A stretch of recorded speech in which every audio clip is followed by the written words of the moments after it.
Hi, this is Splish and welcome to another Planetside 2 video on my channel when it comes to my series Aggressive Sniping. It is part 5 by the way. I want to start off also by saying thank you to the developers for once more highlighting one of my Planetside 2 videos on the actual launcher. Thanks a lot. And that also goes for all of you guys that have been taking your time to watch my videos and also being helpful by giving me tips, asking questions, or simply sharing your opinions about a game or certain features in a game. It's always interesting to read all the comments and I also try to answer them all. So if you are into that, make sure to subscribe to my channel and turn on all the notifications so we can meet up the next time as well when I'm uploading a new video. I'm sorry though for not being able to upload any Planetside 2 gameplay until now, since I've been busy playing and covering other games on my channel recently.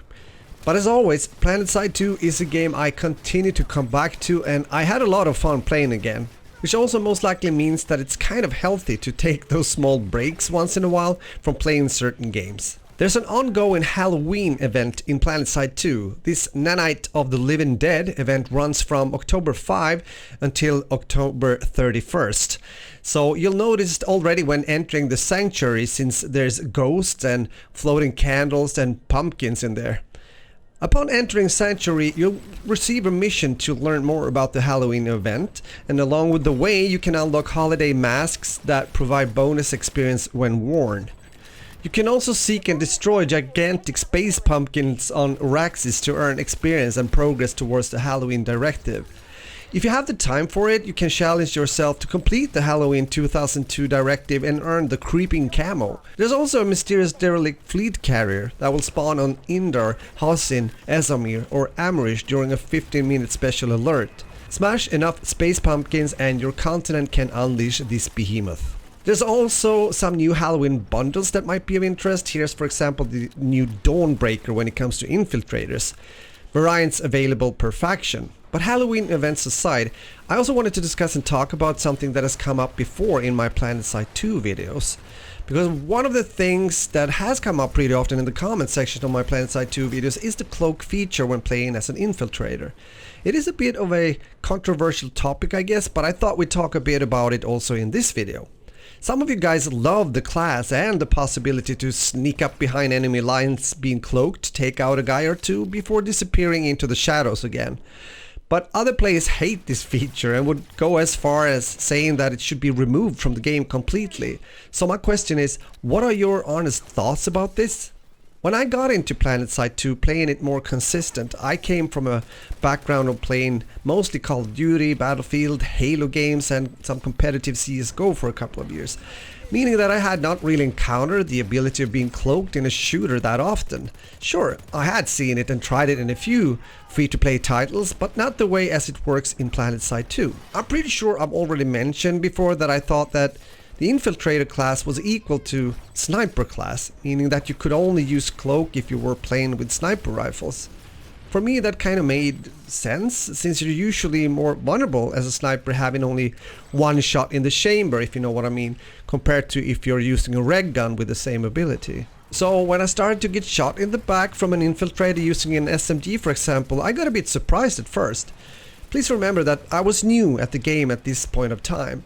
Now I'm used to this and I'm also better to spot infiltrators than I was before. Also just by listening for the sound when going in and out from cloak. Some people have said that the Infiltrator class with its cloak ability has its place to be able to counter other classes. For example, if the enemy team has a lot of medics, and again some guys see it as an overpowered feature that should either be nerfed or taken away completely. If cloak wasn't the thing in Planetside 2, you would definitely see a change of playstyle to a certain extent and also more people choosing other classes instead.